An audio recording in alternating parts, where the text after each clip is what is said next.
刚劲大德身体，为此发挥，治一切众生，精算妙法论，教导我们如何了生脱死，离苦得乐，殊胜无生。Will the somehow with great virtue, out of compassion, for the sake of this assembly and all living beings, please turn the wonderful Dharma wheel to teach us how to leave suffering and attain bliss, and end birth and death, and quickly realize non-birth. Namo tassa bhagavato arahato samma sambuddhassa. Homage to the blessed, noble and perfectly enlightened one. Namo sadanto suchetoye alahati sanmyao sanbuddho 无上甚深微妙法，百千万劫难遭遇。我今见闻得受持，愿解如来真实义。Supreme and wondrous Dharma, subtle and profound, rarely is encountered, even in a billion eons. But now we see and hear it and accept it reverently. May we truly understand the Buddha's actual meaning. Namo, quelling disasters, lending life, Medicine Master Buddha. Namo, quelling disasters, lending life, Medicine Master Buddha. Namo, quelling disasters, lending life, Medicine Master Buddha. Namo, quelling disasters, lending life, Medicine Master Buddha. Namo, quelling disasters, lending life, Medicine Master Buddha. Namo, quelling disasters, lending life, Medicine Master Buddha. Namo, quelling disasters, lending life, Medicine Master Buddha. Medicine Master does come one, Medicine Master does come one, Medicine Master does come one, Medicine Master does come one. Buddhas, Bodhisattvas, Venerable Master, and all good knowing advisors, Amitabha, welcome back to lecture number 138 of the Dharma using the Medicine Master Buddha Sutra as our foundation. Okay, just let me, I'm trying to get today's slides out. I'm trying to adjust the window size. Okay, I got it now. All right. I thought I'd start with this verse. It says, let him reflect upon the saw with other figures of such kind and strive repeatedly to leave resentment far behind. Okay, why am I starting with this? Well, we are at the point in our exploration of loving kindness where we've already finished learning how to develop loving kindness for oneself and then expanding the loving kindness for others. And then this is the point where you, in your practice of loving kindness, you have someone that you do not like. All right. So that's why we have resentment. This is a very popular verse for monastics because there's a simile of the saw where the Buddha says, if you are my monastic, and even if someone were to use a saw and to cut off your limbs, you should not develop any anger or resentment for that person doing that to you. So that's the standard that the Buddha set for monastics, which is very high indeed. All right. So this is a quick recap. We've taken a long break, slightly more than a month. I think that's why many people are not coming back to join us online. Anyway, I'm very happy for those of you who have. This is what we were looking at before we took a break. So the steps for applying loving kindness towards oneself, and then once you are good at applying loving kindness to yourself, then you apply it to someone that you naturally revere and respect. So that's usually a teacher, a preceptor, and then you practice loving kindness on a dearly loved friend, someone you're close to. Then when you're good at that, you can expand it to someone who's neutral, and then finally to a hostile person. That's someone who you don't like. There's something in that person that just rubs you the wrong way. And when you think of that person, it instead of making you feel happy, you feel unhappy instead. So resentment arises. So the instructions there, it says, while he does so, he should make his mind malleable and wieldy in each instance before passing on to the next. And this is not a, when it says these words, malleable and wieldy, from the text of known as the Visuddhimagga, or the path to freedom, it actually means a very deep state of meditation. So it's not a casual thing. It's very deep. And it says, however, resentment may arise in him or in one when he applies his mind to a hostile person because he remembers wrongs done by that person. All right. So what do we do? Okay. Why is resentment important? Well, if you look at the eight sufferings is quoted a lot by Shofu. It has its origins in a sutta called the Nibbedika Sutta. If you look at number 5, association with the unbeloved is suffering. So the first 4 are very obvious. Birth, okay, maybe birth is not so obvious. Apparently, being born is very traumatic, but we have no memory.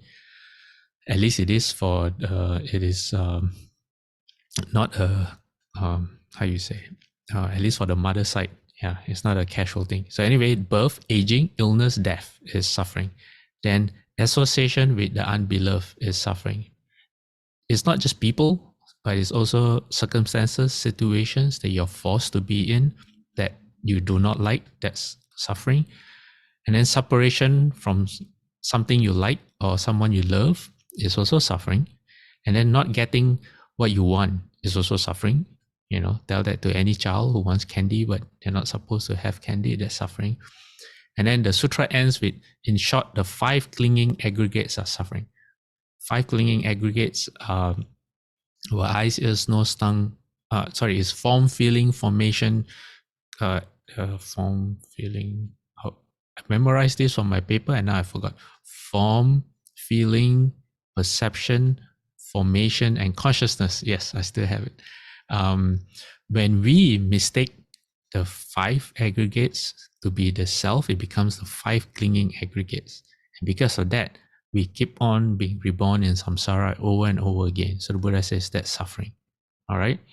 So in terms of resentment, it is usually number 5. Okay. All right. So how do we, why is getting rid of resentment important? Because eventually in our practice of loving kindness, we may run into resentment. And if we do, it hinders us. It stops our practice from developing. So it's not something good that we want. All right. And just before I continue on the slide that you see, I just want to emphasize again how important loving kindness is. Loving kindness is part of right intention. Okay, right intention is when you do something and you have thoughts or intentions of renunciation. That means you want to reduce your desires. You have thoughts of harmlessness, which is compassion, and you have thoughts of kindness, which is loving kindness. So it's the first of the Noble Eightfold Path, and it underlines all Buddhist practices to the extent that right intention makes all the difference between creating blessings or creating merit on top of your blessings. Because merit is the one that enables you to end birth and death. And I've met a lot of people, as a monk, I've met a lot of people who are not aware of having a foundation of loving kindness, and their approach to the practices, for example, like holding the precepts, the way they treat other people, even the way they interpret the Bodhisattva path is very, very harsh. There's no softness because they don't have the foundation of loving kindness. But if you have the foundation of loving kindness and you explore, say, the Bodhisattva precepts, even the 5 precepts, and you explore the Buddha's teachings, then it all makes sense. It's all about coming back to your humanity and in treating people right in your relationships. So loving kindness is very important, and also loving kindness is how you enter the first dhyana. If you don't have loving kindness, you can concentrate all you want. You may have a taste of the dhyanas, but you will never be able to stay in the dhyana. And because of that, your wisdom will not be able to come forth. So for anyone practicing the Pure Land practice, which is reciting Amitabha Buddha's name, in the Pure Land Sutra, it says, if you can recite single-mindedly for 7 days, that refers to the first dhyana. And all the texts say that if you have loving kindness, then you can enter the first dhyana. Without loving kindness, you cannot. So that's how important loving kindness is as a foundation for all Buddhist practices. Okay? All right.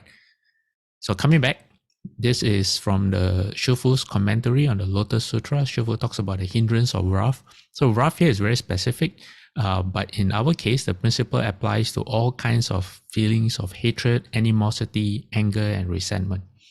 So Shufu says it refers to one's temper. Of temper, it is said, firewood gathered for 1,000 days burns up by a single spark's blaze.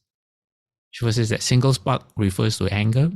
A single match can burn up the firewood you have gathered for 1,000 days. You may accumulate merit for 1,000 days, but if you lose your temper once, all your merit could be consumed.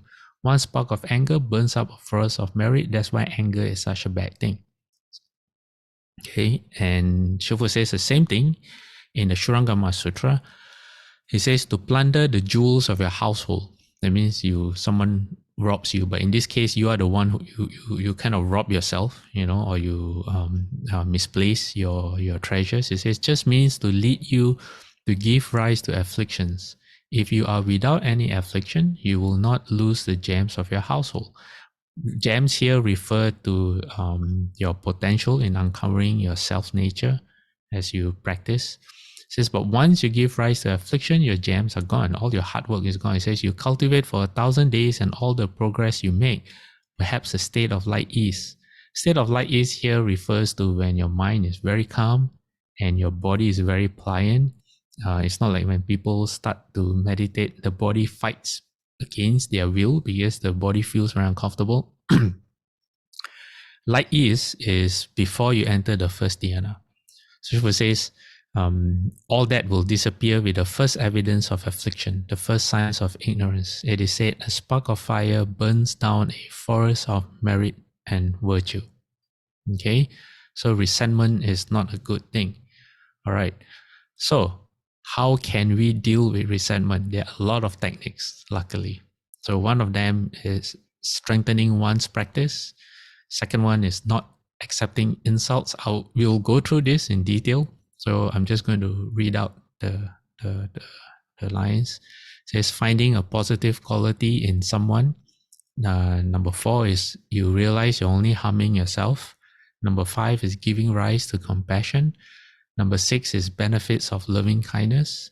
Number 7 is contemplation of not self. Number 8 is there number 8? 1, 2, 3, 4, 5, 6, 7, 8. Yeah, number 8 is being inspired by the Buddha's example or the Bodhisattva's example. And then number 9 is very unique. It's called giving gifts.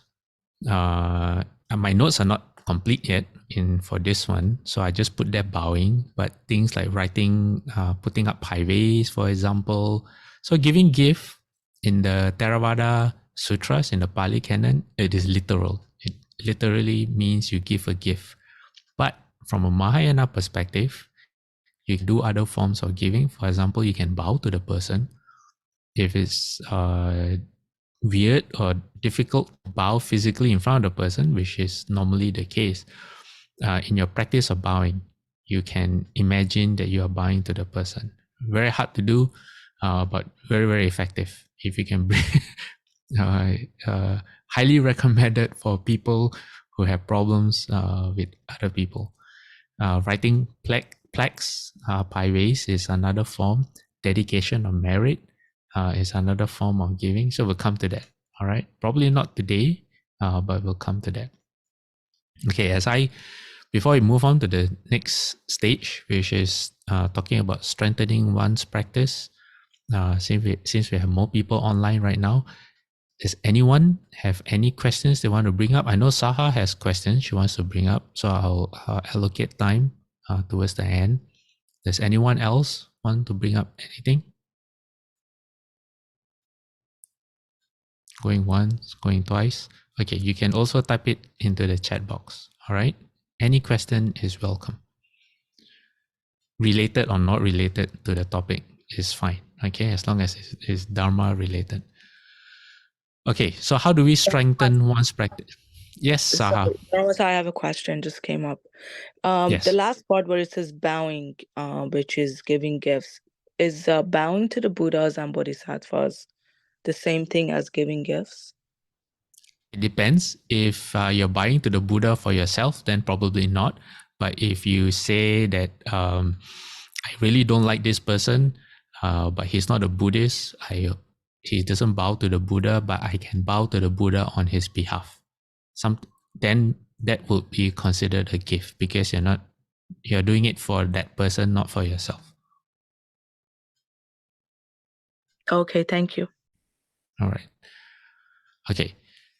Now, the first one is strengthening one's practice. What does it mean? It says one should get rid of the resentment by entering repeatedly into loving kindness or dhyana towards any of the first mentioned persons, which was yourself, and then someone you respect and revere, like a preceptor, or your preceptor means your shifu, who you take refuge with.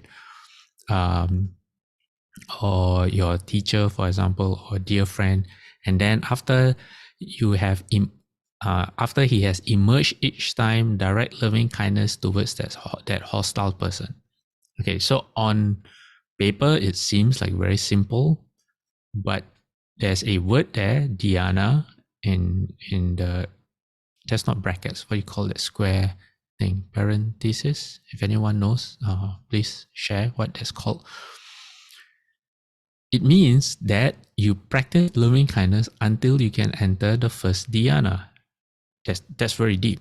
First dhyana, according to Shufu, you can sit for 7 days not moving. I think your physical breathing stops or the pulse stops, either one. Shufu mentions it differently in different texts. Anyway, if you can get to that level, then what you can do is you can sit until you enter the dhyana, and then you come out of the dhyana and then apply it to the next level, and then you apply loving kindness to the hostile person. Usually, if you can gather into that state and your mind can be so pure, you wouldn't really have a problem in terms of resentment. Yeah. All right. Now we move on to the second second technique for dealing with resentment. It's called not accepting an insult. What is that? All right. So I decided to share this sutra with you. It's called the Akosa Sutta. Starts with, I've heard on one occasion that the Blessed One or the Buddha was staying near Rajagaha in the bamboo grove, the squirrel sanctuary. Then the Brahman Akosaka Bara Bharadvaja heard that the Brahman of Bharadvaja clan had gone forth from the home life into homelessness in the presence of the Blessed One. So this person, Akosa Bharadvaja, Akosa isn't his real name. Akosa actually means insulter. So I think that was just a nickname or like his title, not a very nice title, but he kind of earned it because his reputation was to insult people. So when he found out that one of his family members had become a monk with the Buddha, he got very upset. So angered and displeased, he went to the Blessed One and on arrival insulted and cursed him with rude, harsh words. All right? Okay. Before we go on, I just wanted to explain that when he says not accepting an insult, it just means you don't add to the situation. That means you don't do anything to make things worse, to make the matter worse. All right, that's what it means as not accepting the insult. Because the reason I'm sharing that is because I had problems understanding this concept before. So after he insulted the Buddha said to him, "What do you think, Brahman? Do friends and colleagues, relatives and kinsmen come to you as guests?" He said, "Yes, Master Gotama. Sometimes friends, my friends come to my house." He says, "And what do you think? Do you serve them with staple and non-staple foods and delicacies?" He said, "Yes, they are my guests. So when they come, as a good host, you serve them drinks, you serve them food, depending on the time and the occasion." Then the Buddha says, "If they don't accept what you serve to them, to whom do those foods belong?" He says, "Well, if they don't accept them, Master Gotama, those foods are all mine." And the Buddha says, "In the same way, Brahman, that with which you have insulted me, who is not insulting," meaning the Buddha is not insulting, "that with which you have taunted me, who is not taunting, that with which you have berated me, who is not berating. In other words, I'm not berating you, but you're berating me." He says, "That I don't accept from you. It's all yours, Brahman. It's all yours." Okay, so the Buddha says, "I'm not accepting any of your words, any of your insults." Then Buddha says, "Whoever returns insult to one who is insulting, returns taunts to one who is taunting, returns a berating to one who is berating, is said to be eating together, sharing company with that person. But I am neither eating together nor sharing your company, Brahman. It's all yours, it's all yours." Okay, so what does the first one mean? Whoever returns insult to one who is insulting. Well, when children argue, they say, "You are stupid." They say, "No, you are stupid." And it says, "No, you are stupid." That is returning insult to one another. So Buddha says, if you don't get involved, okay, if you don't make the situation worse, you just stay cool, calm, composed, just let one person do all the anger and talking. Then the Buddha says, "I'm not sharing a meal with you. I'm not even sharing your company. It's all you.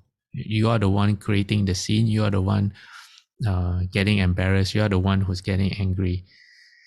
But then the Brahman misunderstood the Buddha. He says, "The king together with his court know of this Master Gotama. Gotama the contemplative is an arahant, and yet still Master Gotama gets angry." So he thinks that the Buddha is insulting him in return. Why? Because he's already angry. When someone is angry, anything they hear, it's through the lens of anger. So although the Buddha is not insulting him, he feels like the Buddha is insulting him. Then the Buddha gave a verse. The Buddha says, "If a man's abused and answers back, of the two he is worse. If he who does not answer back in kind celebrates a double victory." So the Buddha says, if someone is scolded and the person who is scolded scolds back, you're actually the worst of the two. You by participating, you become the worst one. And Buddha says, from his action, both sides benefit. Understanding that man's angry mood, he can help him clear it and find peace. He's the healer of them both. He and the other benefit. Those who think such a man is a fool know nothing of Dharma. So the Buddha replied in this verse. And then the sutra goes, when this was said, the Brahman Akosaka Bharadvaja said to the Blessed One, "Magnificent Master Gotama, magnificent Why? Because the Buddha makes sense. He says, I go to the Blessed One for refuge, to the Dharma and to the community of monks. Let me obtain the going forth in Master Gotama's presence. Let me obtain admission. And then not long after his admission, apparently he was very sincere. It's not that he was embarrassed in front of everyone and was trying to save face. He actually did. He actually became a monk under the Buddha. And because he applied himself, he actually became an arhat. So there you go. He had some resentment, so he let go of resentment. So not accepting an insult means you don't make things worse. You don't participate in whatever's going on. If one person is angry, just leave that person be. Don't add fuel to the fire. So there's a Dhammapada saying, it says, when a fool hates a man that has no hate, is purified and free from every blemish, such evil he will find comes back on him, as does fine dust thrown up against the wind. So Shufu has another metaphor. Shufu says it's like you are spitting into the sky. If I remember it correctly, you say spitting in the wind. I think Shufu says it's like you are spitting at the sky. What happened? Then it just falls back down on your face. So you're the only one who is getting all the harm. So where does this Dhammapada verse comes from? Well, there's a story behind it, and a story or context behind it from the Buddha, and it's called Koka the Hunter.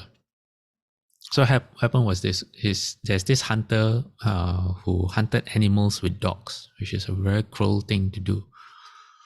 So it's on the way to a hunt, he met a monk, and he thought it was a bad omen. Apparently, in many years ago in Hong Kong, people like to gamble, and those people who like to gamble, when they see a monk, to them, seeing a monk is bad luck, and then they will curse because they say, "Oh, I saw a monk today. I'm going to have bad luck in the casino." I don't remember where I heard this story from. Maybe it was from Shufu. Anyway, okay, coming back to our story. So Koka the hunter, on his way to a hunt, he saw a monk and he said, "Oh, that's going to bring me bad luck." And true enough, okay, I can't say true enough. By coincidence, yes, by coincidence. True enough is the wrong way to put it. By coincidence, he didn't catch anything at all. So on his way back, he saw the same monk, and he got so upset with the monk, he blamed all his bad luck on the monk. So what did he do? He asked his dogs to chase the monk. So the poor monk had to climb a tree to save himself from the dogs who couldn't climb trees. But that was not enough to pacify the hunter, Koka. So what Koka did was he took his bow and arrow and he tried to shoot arrows at the monk's feet. So as the monk was struggling in agony, he said that the monk's upper robe fell on the hunter, covering him. And then the dogs, thinking that it was the monk that had fallen because they smelled the scent of the robe, started to attack their own master, and in the end he died. Then the monk later went to the Buddha and he asked the Buddha, because the monk had doubts, he asked the Buddha if he had done any wrong to cause the man's death, although he did not intend such to harm the person at all. So the Buddha cleared the monk's doubts and described the evil consequences of harming an innocent person. So that's where this verse comes from. All right, so there's an interesting ridicule. Okay, I have another very interesting story about not accepting an insult, or rather failing not to accept an insult. All right. So it starts with, this is from Shufu's Talks on Dharma, Volume 4. Most people know this story. It starts with the 8 winds. Shufu talks about the 8 winds. What are the 8 winds? It says praise, ridicule, suffering, happiness, benefit, decline, gain, and loss. These are the 8 winds. Decline can also mean defamation. Someone tries to destroy your reputation. Okay. So in this case, because we are on resentment or anger or all those feelings of animosity or hatred, It will probably be number 2, ridicule, number 3, suffering, number 6, decline or deformation, and number 8, loss. Okay, those will be relevant to how we see this story. So Buddha says, Shufu says, the 8 winds are dharmas that test your mind to see whether adverse or favorable situations will upset your equilibrium. If they upset you, your cultivation still lacks maturity and you are deficient in the power of samadhi. In other words, you won't be able to enter the first dhyana.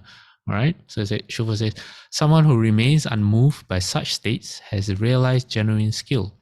Even so, he can't feel complacent and boast, the 8 winds cannot blow me over because my samadhi is as solid as Vajra. Vajra means a diamond-like substance, very strong, nothing can break Vajra. Shufu says that is also wrong. You can't boast about your attainment. So Shufu then shares his story. Shufu says, in the Song dynasty, the layman poet Su Tongpo was adept in Buddhist study. Although his skill in Chan concentration was immature, he felt himself to be quite accomplished. One day, feeling exuberant and possessed by a sudden inspiration, he penned a verse. I pay my respects to the chief of gods. The light between his eyebrows illuminates the cosmos. Unmoved when the 8 winds blow, upright I sit on a purple golden lotus.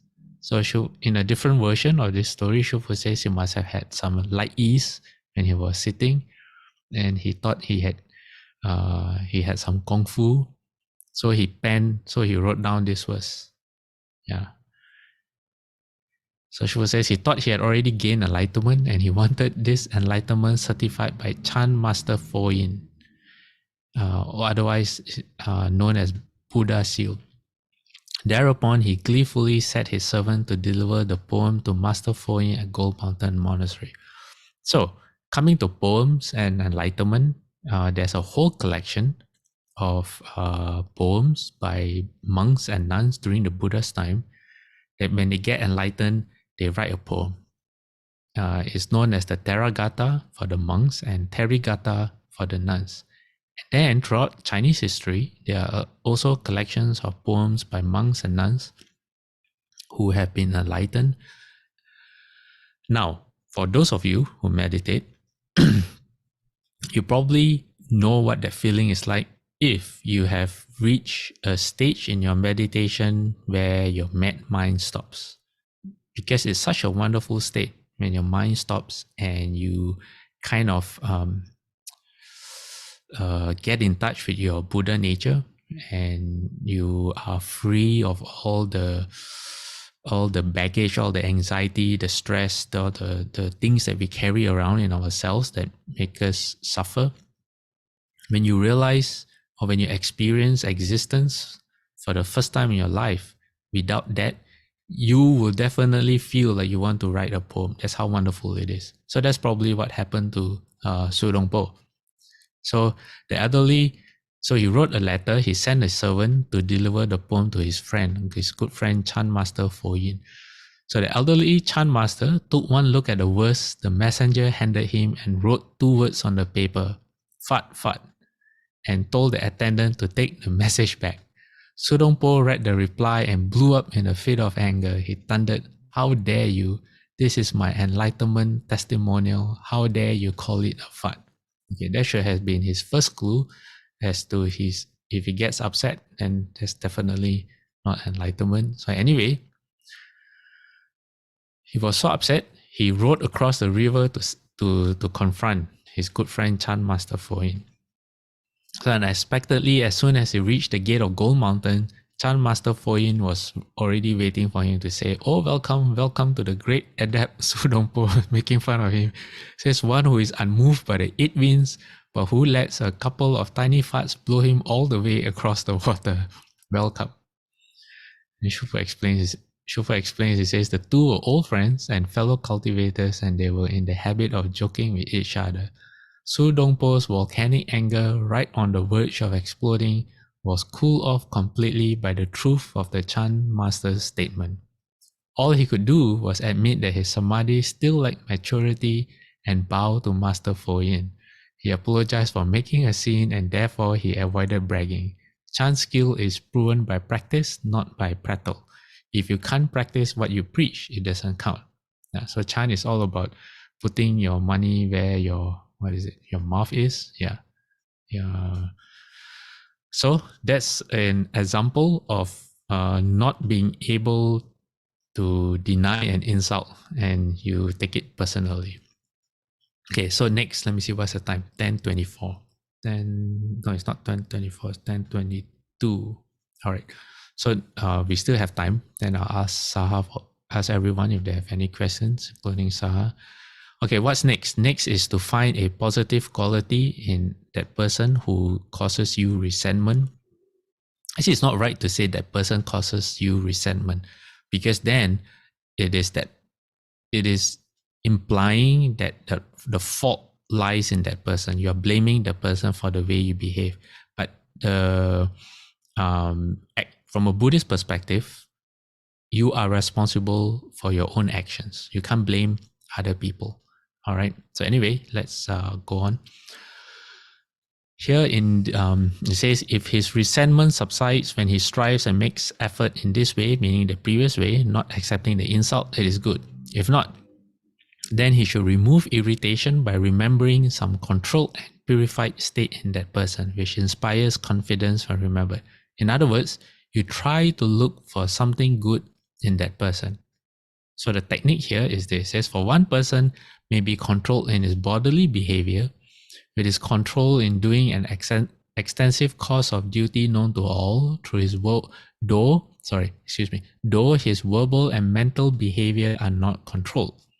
Then the latter should be ignored and the control in his bodily behavior remembered. So you can have someone who's really hardworking, who helps people, although when it comes to the way he speaks and the way he thinks, there's nothing there at all, But there is something good in him, which is in his bodily behavior. So you concentrate on that. Okay, you find the principle is you find something good in that person and you ignore the rest. So there's a sutra called the Agata Vinaya Sutta, translated as subduing hatred. How does the Buddha explain to do this? So the Buddha says, because the Buddha was talking to monks, Buddha says, just as a monk who makes use of things that are thrown away sees a rag on the road. So there are some monks, it's called a Dutanga practice, where like the Buddha and like Mahakashyapa, they only wear rag robes. That means the robes are made from cloth that they usually pick up from the cemetery or the charnel grounds. Why? Because that cloth was used to wrap up a dead body. No one wants that kind of cloth anymore. So what the monks do is they use pieces of that cloth, they wash it, and then they sew it together in a robe. That's why they're known as rag robes when you hear that term. So the Buddha, in explaining, giving an example of how you ignore bad qualities in a person and you concentrate on the good qualities. So the Buddha says, just as a monk coming across a rag robe, you don't even use your hand to touch it. It says, taking hold of it with his left foot and spreading it out with his right, he will tear off the good part and go off with it. And then the bad part or the unusable part, you just leave it behind. So the Buddha says, just how you do it. All right. Okay. So you can have that example stick in your head. Okay. Then the second technique is another person may be controlled in his verbal behavior and is control known to all. He may naturally be clever at welcoming, kindly, easy to talk with, congenial, open countenance, deferential in speech, and he may expound the Dharma with a sweet voice and give explanations of Dharma with well-rounded phrases and details. Okay, this is about a monk or other monks. Why? Because when this was spoken, it was spoken to monks. So monks live with other monks. So you can only have excuse me. Well, let me drink some water.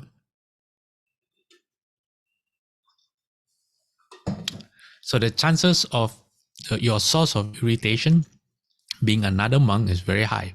Okay, so that's why this example is on at the perspective of a monk. So you have to adjust according to your own situation. If you have someone who makes you feel resentful. So it says, so this person is very good in his speech, but his body and mental behavior are nothing to speak of, not controlled. That's the part that actually makes you upset. Where your resentment comes from his bodily and mental behavior. So the advice is you just concentrate on his good part, which in this case is his verbal behavior. And then the Buddha gives an example. They said, what examples the Buddha gave? The Buddha says, just as if there is a pool overgrown with slime and water plants, but along comes this person, and this person is burning with heat, covered with sweat, exhausted, trembling, and thirsty.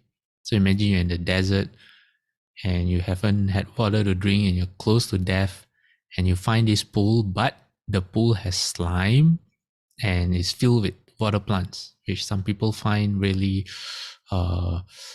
some people just don't like to go into water when there are plants. They just don't like to touch plants in the water. So the Buddha says, but this person, because he has no choice, you either die or you go into the pool. So what will you do? He says he would jump into the pool, but he would pat the slime and the water plants away with both hands. And then cupping his hands, he would drink the water. And once he's satisfied, he will go on his way. So that's what happens when, that's the metaphor the Buddha used, okay? And then the third case is, says another person may be controlled his mental behavior. And how do you know his control in his mental behavior is good?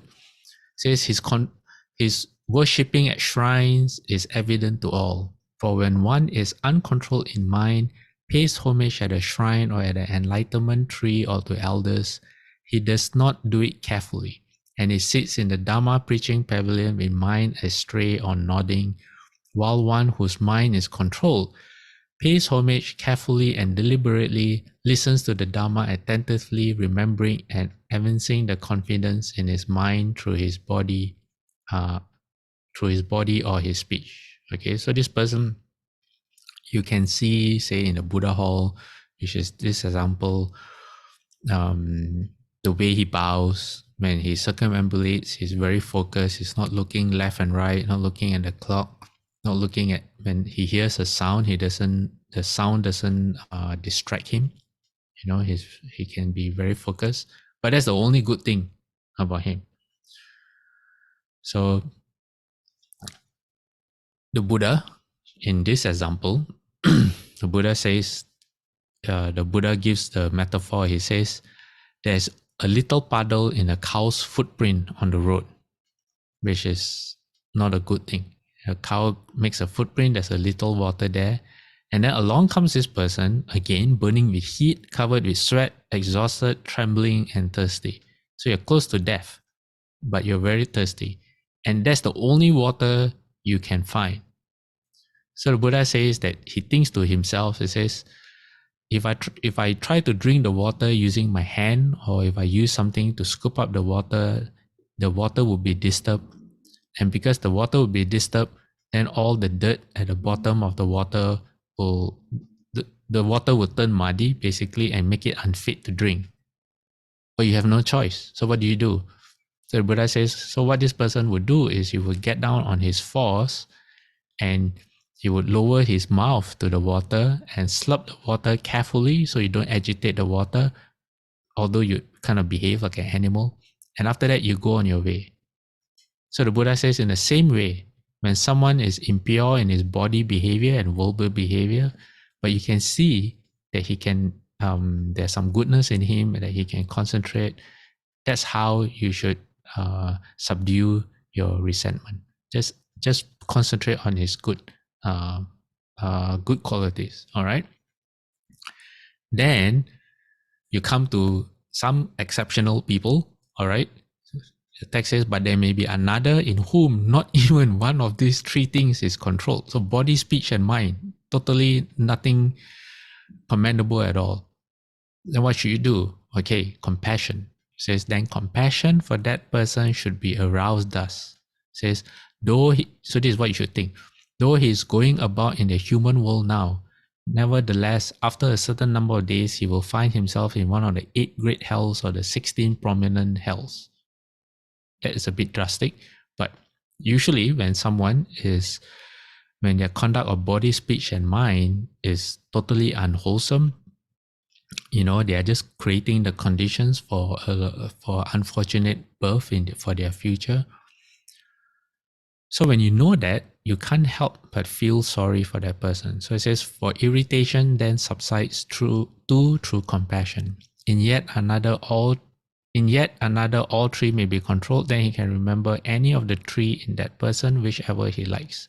For the development of loving kindness towards such person is easy. So now we go full circle back to someone with good conduct of body, speech, and mind. But I think I got ahead on myself, sorry. Going back to that person you can't find anything good in him, you just can't see it. Not that you refuse to see it, you do try, but you just can't see it. So the Buddha says, what should you do? The Buddha says, think of it like a sick person. There's someone who is sick, in pain, really ill, they're traveling along a road and they have no help. They can't get food, they can't get medicine, there's no one to help them. She's forced to walk, although it can hardly walk. And it says, suppose another person were to see him coming along the road. He would do what he could out of compassion, pity, and sympathy for the man, thinking, that this man should get the food he needs, the medicine he needs, someone to help him, and someone to take him where he can get more help. Right? Why? So that you don't abandon someone you try to help people so you won't fall into ruin right there. So the Buddha says that's how, when you find someone who really you can't find anything positive, that's how you should view them. And then when you can give rise to compassion, then your resentment will naturally go away. Okay, because someone like that, they're just creating conditions for further suffering in their already miserable life. Okay, but this person is just harming themselves. Okay, so maybe we'll stop here for today. And I know Saha has a question, but before Saha, you ask your question, does anyone else want to bring up anything?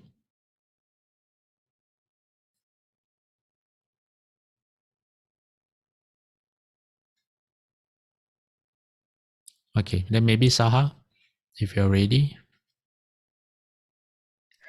Amitabha Dharma Master. So my question is, when chanting the Amitabha Sutra at night versus the Dharani for pulling out karmic abstractions and chant that 108 times, is it the same or not? Because time is limited for me. So if I just chant the Dharani for pulling out karmic abstractions, but when it comes after reading the Amitabha Sutra, is it the same as eating the actual sutra?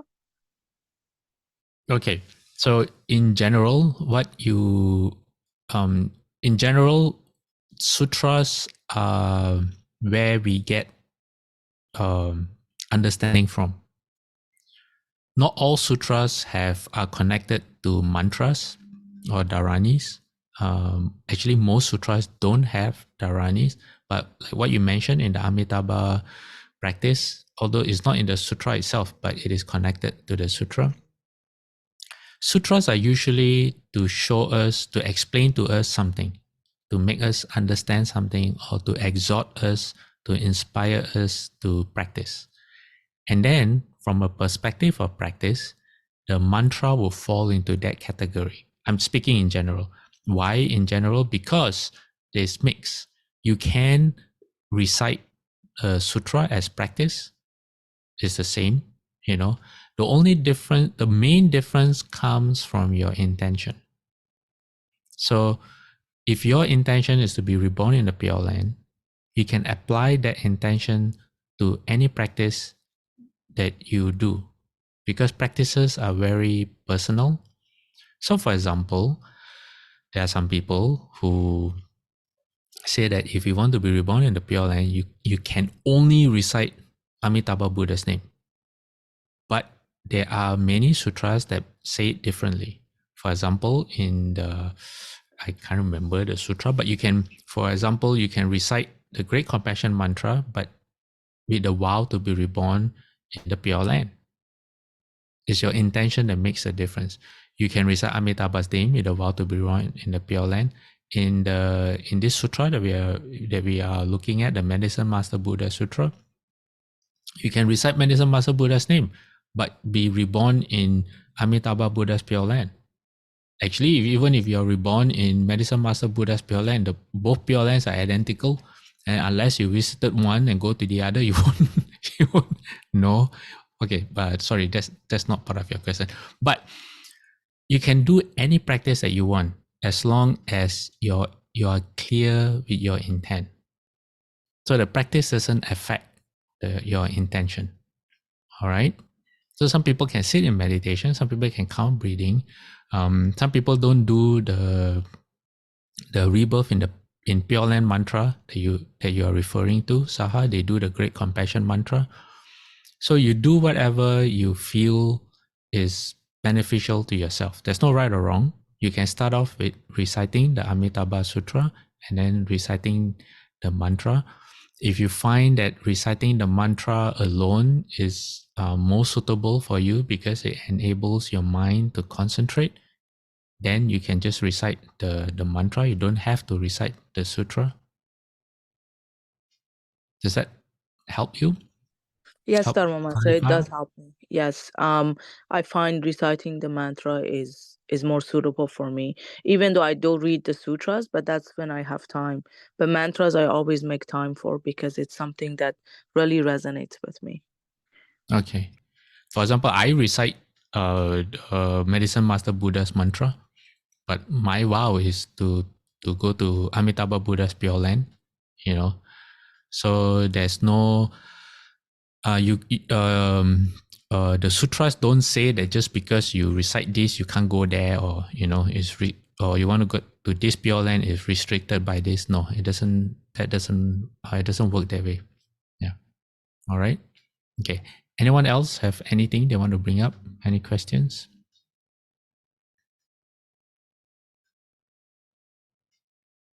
I know there was some. Yes. Yes, Ron. Okay, let me bring it up first. Hold on a second. So, like in this is about repentance. So in the let me just type it in first.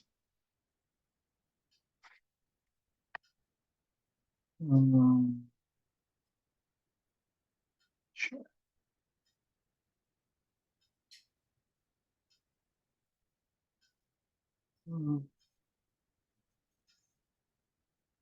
Okay. So I was reading in the recitation handbook, and in there there's a section on repentance, and I wrote down, I quoted it, and my question is how is the mind? It talks about if the mind is extinguished, offenses are forgotten. The mind forgotten, offenses wiped out. Both are empty. This is called true repentance and reform. So my question is on the bottom of the my chat there is, how is the mind extinguished so offenses are forgotten? Okay, excellent question. So I'll just read it out for everyone. It says offenses. This is from the CDTB Recitation Handbook, page 197. Offenses arise from the mind. Repentance is by the mind. If the mind is extinguished, offenses are forgotten. The mind forgotten, offenses wiped out, both are empty. This is called true repentance and reform. So Ron's question is, how is the mind extinguished so offenses can be forgotten or forgotten? All right, so offenses fall in the category of karma. And by virtue of the word offense, you can consider that in the category of dark karma. So there's dark karma, bright karma, mixed karma, and neither bright nor dark karma. So dark karma means unwholesome karma. So offenses means when you do something and when the conditions are right and the karmic seeds sprout, you don't like what's happening. It doesn't make you happy at all. So that's what offenses mean. So offenses arise from the mind. Here the mind means the sixth consciousness, the normal mind that we are using right now, the false mind. This false mind is made up of the 5 clinging aggregates that we started the class off with. The 5 clinging aggregates make up our experience of what we think life is. Everything that comes in through our senses, our eyes, ears, nose, tongue, and body, gets processed by our mind, and we have thoughts. So that makes up 6. So it's important to know that offenses or karma is a conditioned phenomena. All right. Conditioned phenomena means that it is it's not a fixed thing. Okay, no, let me qualify that. When you create karma, the resultant effect from the cause is fixed. That relationship is fixed. Okay. But karma itself requires conditions to be right so that the karma can arise. Okay, karmic seeds needs the right combination of conditions so that that particular karmic seed can arise. Now, because karma is a conditioned phenomena, that the karma has to happen to a person, to a self, and that self is actually the mistaken self of the 5 aggregates. So if we look at the Heart Sutra, it says when Bodhisattva Avalokiteshvara illuminated the 5 skandhas, when Bodhisattva illuminated the 5 skandhas, he left behind. Oh, I can't memorize it now. Hold on. Give me 1 second. I have the file here. Where is it? Okay. I can read it, Dharma Master. Yes, please. Thank you. Which section do you want? The first one? The first few lines of the sutra. It says, when Bodhisattva Avalokiteshvara was practicing the profound prajna paramita, he illuminated the 5 skandhas and saw that they're all empty, and he crossed beyond all suffering and difficulty. Okay, thank you so much. All right. So when that happens, okay, when you understand the 5 skandhas or the 5 aggregates for what they are, you see that they're empty. The 5 clinging skandhas or the 5 clinging aggregates become just the 5 aggregates, and you are no longer confused by them. At that time, there is, there is no longer the false self. So when karma happens, there's no self for the karma to happen to. So it says when the mind forgotten, offenses are wiped out. That's what it means. The conditions are no longer there for those. When the karma arises, your reaction to the karma is very, very different. It is like you are watching someone on TV. It is not, you don't take it personally at all. Okay, it doesn't affect you personally.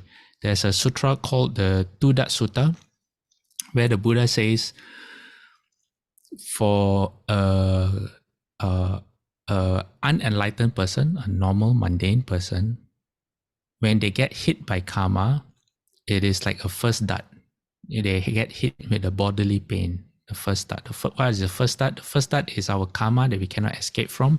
For example, like the 8 sufferings, old age, birth, old age, sickness, and death. We cannot escape from that.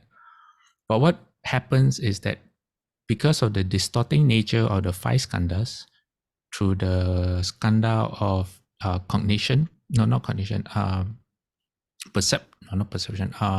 formations, where karma is created, the aggregate of perception. The aggregate of formation, which is where false thinking arises. the moment we're hit with the first start, very quickly we start to worry. And the worry, the stress all comes from the second, third, fourth dart, and the suffering is actually inflicted by ourselves. It is no longer connected to what is really going on.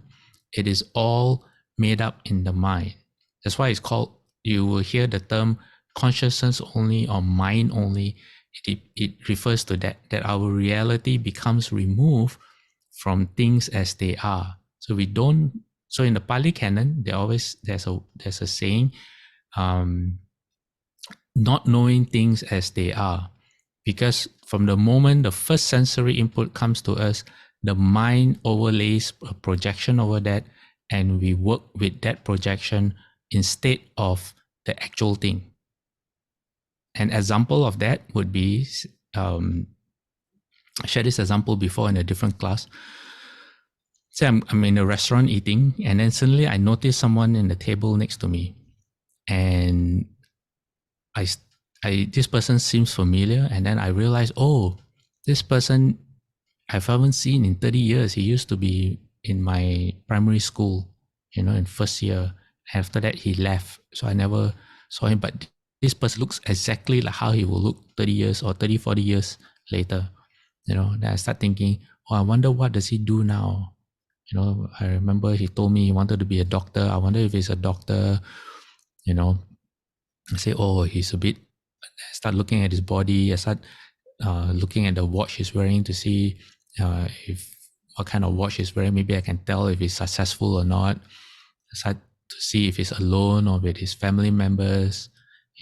Then I have memories of him and me as classmates, and I start imagining who he might be. And my mind goes on and on and on and on. So from the first sight of him, which is actually him, my mind takes that and creates a whole new reality that has nothing to do with him at all. It's my mind making up stories. And then after a while, I look at him and say, hey, this is not him.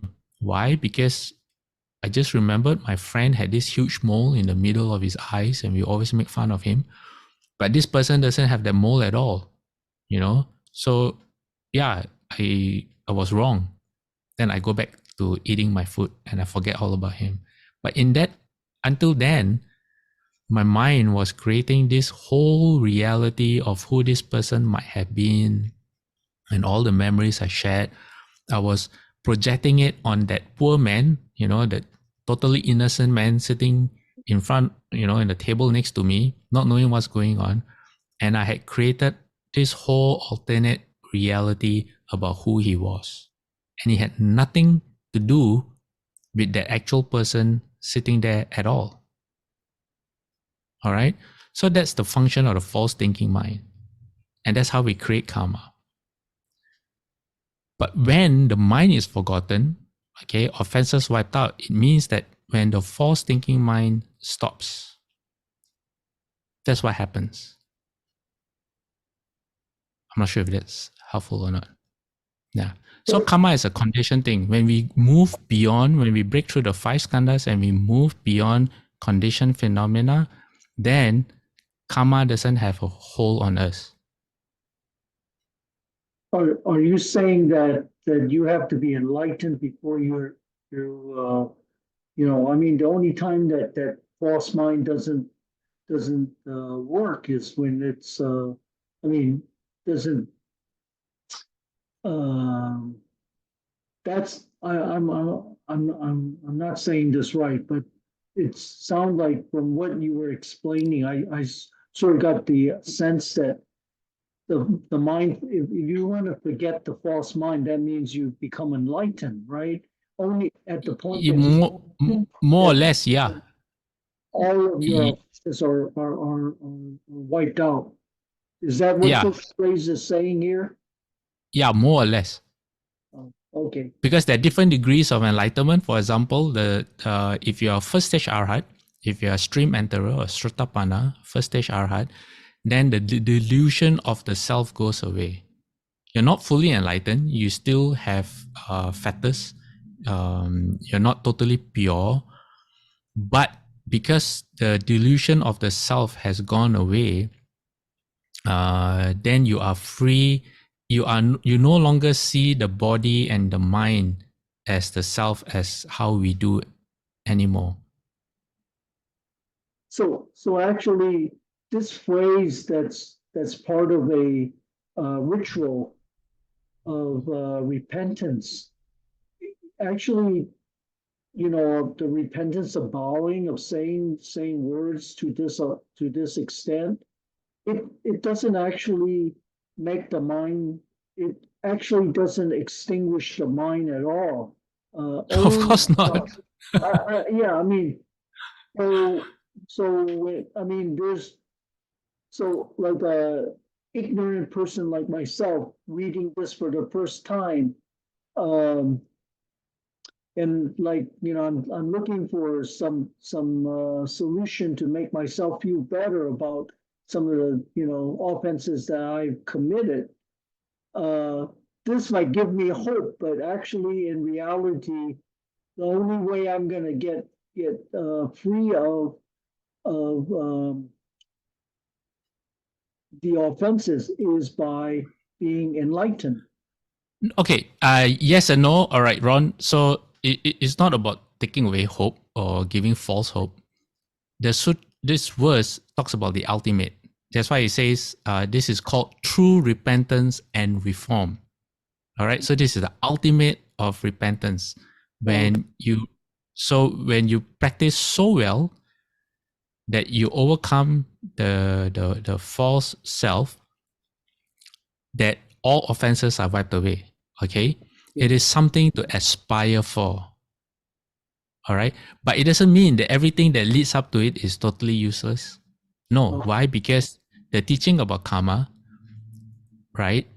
The Buddha says it's very important for us to know that makes Buddhism different from other religions that talk about karma, such as Jainism, is that in Buddhism, as we practice, the karma, like I said before, the karma cause and effect is the same. Cannot be altered.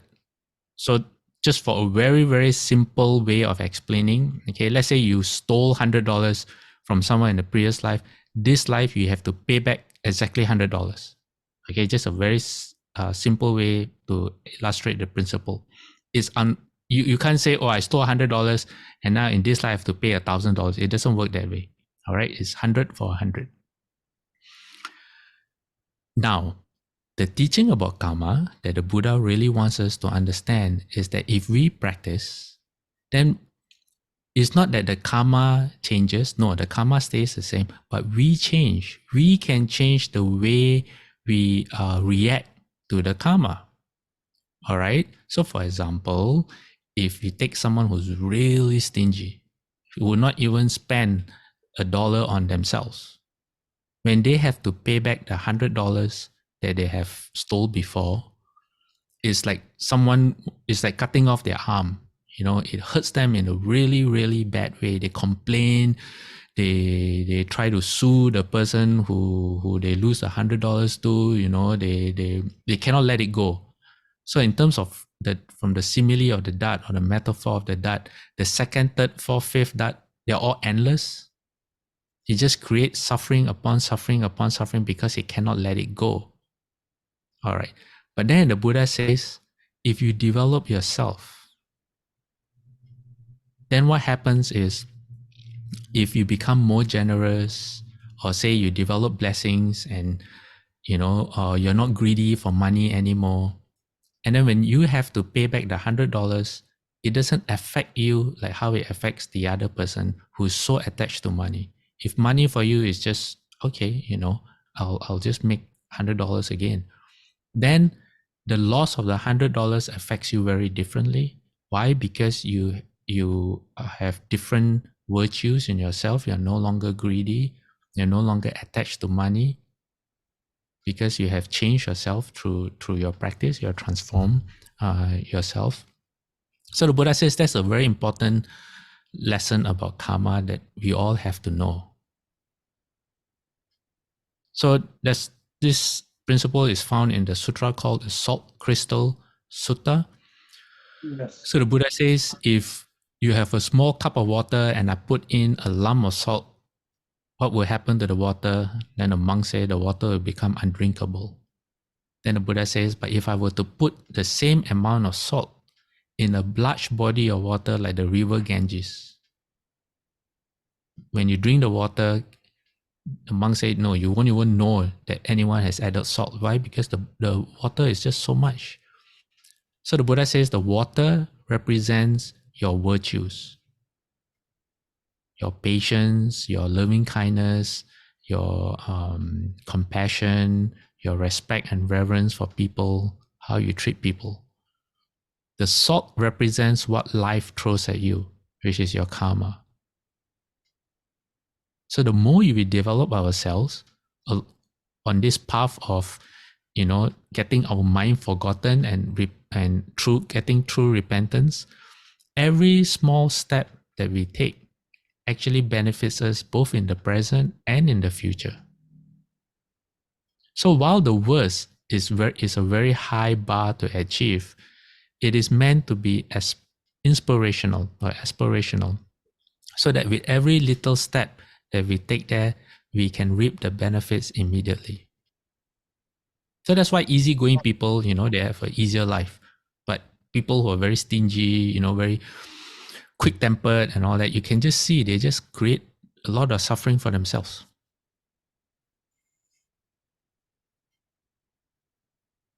All right, Ron? So don't give up. Don't feel like it's hopeless. No, because every little improvement in ourselves bears fruit. Okay. That's good. Okay. Anyone else? Dharma Master, I'd like to make a comment about that. I Yes. know that based on reading sutras and chanting the mantra, you reduce your bad karmas from previous lives as well as this current life that you have. So each day it becomes a progress. It seems like each day you're improving on yourself and your life as well. Yes, because if you transform yourself, then even when bad things happen to you, you don't even know. You just brush it off. You recognize it and you're like, oh, okay. You know how to deal with it without creating suffering for yourself. Because it's not the karma that creates suffering, is how we react that generates the afflictions. So that's why when we stop reacting, when there's no longer the false self, the suffering stops. That's the whole point of the true repentance verse. True, our hearts no longer react. Sages no longer react. So they just see things as they are. They don't create additional stories layering on what is actually going on. Okay? So the Buddha says that's a very important principle about karma that we have to understand. People get confused because the texts do say that cause and effect are not off by an inch. The results and the causes are fixed. That's true, yes. But the trick is, if you can improve yourself, then how you react will be different. All right? Okay. So that's how repentance works as well. If through repentance you feel bad for the things that you have done and you know that you're trying your best to never do it again, then even if you're confronted with your past mistakes, you are okay. You're not trying to hide it anymore. You can confess. You say, yeah, I'm trying my best right now. And that's the only thing I can do. I can only try my best. So you feel bad, but it won't affect, say, someone who tries their best to hide as a secret. They don't want anyone to know. Then, in this real world, people resort to murder and all kinds of blackmail and all that to try to maintain their secrets. And imagine the amount of stress they put themselves through. Yeah. All right. So that's how repentance works in terms of when our karmic, when our karma comes back to haunt us, if we have repented well, that's how we can grow our body of water. All right. Okay. Let me end this slideshow and let's dedicate merit. Okay. Okay, good. Very excellent questions for today. Hold on.